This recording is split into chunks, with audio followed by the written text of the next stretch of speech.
Hi friends, welcome back to our channel.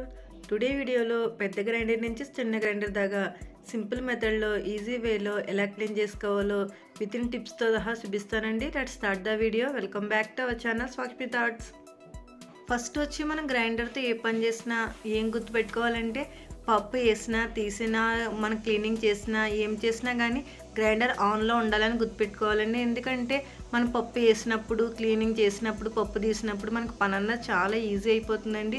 With in 5 మినిట్స్లో అంటే cleaning కానీ పప్పు వేయడం కానీ తీయడం కానీ చేయడం వల్ల మనకి ఏమవుతుందంటే రన్నింగ్లో చేయడం వల్ల పని అన్నది ఈజీ అయిపోతుంది. పప్పు నలగనా బాగానే అంటే పప్పు గింజలు ఏమి లేకుండా నీట్గా నలుగుతుంది. ప్లస్ మనకి క్లీనింగ్ చేసేటప్పుడు ఏమవుతుందంటే మనకి ఆ వాటర్తో కొంచెంగా వాటర్ యాడ్ చేసి ఆ రన్నింగ్లో చేయడం వల్ల మనకి క్లీనింగ్ చాలా ఈజీగా అయిపోతుందండి. మనం పప్పు తీసినప్పుడే వెంటనే ఇలా క్లీనింగ్ కూడా చేసేసుకుంటే అలా ఆన్లో ఉన్నప్పుడే క్లీన్ చేసేసుకుంటే మనకి టైం అన్నది చాలా సేవ్ అవుతుందండి. అంతే పని కూడా చాలా పని కూడా చాలా ఈజీ అయిపోతుంది. నెక్స్ట్ వచ్చి మనం చాలామంది గ్రైండర్ కడగలేక మిక్సీలో వేసుకోవడం ప్రిఫర్ చేస్తారు. అందువల్ల ఏమవుతుందంటే మనకి మిక్సీ దగ్గర ఉండి ఆ టైం స్పెండ్ చేయవలసి వస్తుంది. దీనికి ఇంకా అలా ఏమి ఉండదండి. నీట్గా ఆన్ చేసేసి వాటర్ వేసేసి వెళ్ళిపోయినా సరే అది నీట్గా రాళ్ళన్నవి నీట్గా క్లీన్ అయిపోతుంది. నెక్స్ట్ మనం నీట్గా రిమూవ్ చేసుకొని ఒక్కసారి ట్యాప్ కింద పెడితే కూడా చాలా ఈజీగా క్లీన్ అయిపోతుందండి. ఆల్మోస్ట్ ఒక 90% వరకు క్లీన్ అయిపోయింది. ఇప్పుడు ఆఫ్ చేసుకొని ఒక్కసారి ఇలా అన్నీ రిమూవ్ చేసుకొని మళ్ళీ ఒకసారి ట్యాప్ కింద పెట్టి మనం రీప్లేస్ చేసుకోవచ్చండి. చాలా ఈజీగా క్లీన్ చేసేసుకోవచ్చు. అలా చాలా టైం సేవ్ అవుతుంది. ప్లస్ మనకి క్లీనింగ్ అనేది చాలా ఈజీ అయిపోతుందండి. ఇంకా చూడండి ఆల్మోస్ట్ ఎంతవరకు క్లీన్ అయిపోయింది, 90% వరకు క్లీన్ అయిపోయింది. ఇన్కేస్ మనం ట్యాప్ కింద పెట్టలేదనుకుంటే ఇలా కొంచెం వాటర్ అంటే బాటిల్తో కొంచెం వాటర్ యాడ్ ఇలా కలిపి కడిగేసుకొని మనం పక్కన పెట్టేసుకోవచ్చు. లేదంటే ఇంకొకసారి మనం ట్యాప్ కింద ఇంకా బాగా అవ్వాలంటే అలా కూడా క్లీన్ చేసి పెట్టుకోవచ్చు.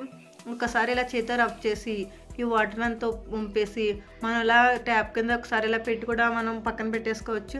అంతేనండి. వీక్లీ వన్స్ ఏమైనా వేసుకుంటాం కదా, అంటే వీక్లీ ట్వైస్ వేసుకునే వాళ్ళు కూడా ఉంటారు. మనం ఎలా చేసుకున్నా కానీ ఇలా క్లీనింగ్ నీట్గా చేసుకొని మళ్ళీ నీట్గా పెట్టుకోవడం వల్ల మనకి చాలా నీట్గా అంటే కిచెన్లో పెట్టుకున్నప్పుడు చాలా నీట్గా కనిపిస్తుంది. లుక్ వైజ్ కూడా చాలా నీట్గా కనిపిస్తుంది. ప్లస్ మనకి ఎన్ని రోజులైనా పాడవకుండా కొత్త దానిలా అనిపిస్తుందండి. మనం గ్రైండర్ తొందరగా వెంటనే కడక్క వదిలేస్తే అది ఎండిపోయి కడిగేటప్పుడు గీతలు పడిపోయి కూడా లుక్ వైజ్ కూడా పాడవుతుంది. ఇలా చేయడం వల్ల మనకి చాలా లుక్ అందంగా కనిపిస్తుంది. ప్లస్ మనకి నీట్గా మన్నుతుంది. ఇలా ఒకసారి క్లీన్ చేసి మీకు ఎలా క్లీనింగ్ అయిందో కూడా నాకు కామెంట్ సెక్షన్లో చెప్పండి. ఇంకా ఎలాంటి వీడియోస్ కావాలో కూడా నాకు కింద కామెంట్ సెక్షన్లో చెప్పండి. మా ఛానల్లో అన్ని రకాల సారీ కుచ్చులు డిజైన్స్ అన్ని రకాల వీడియోస్ కూడా కింద డిస్క్రిప్షన్లో లింక్ ఇస్తాను. లింక్ ద్వారా వెళ్ళి మిగతా వీడియోస్ కూడా చూడవచ్చు. అంతేనండి. ఎంతో ఈజీగా క్లీన్ చేసాం కదా.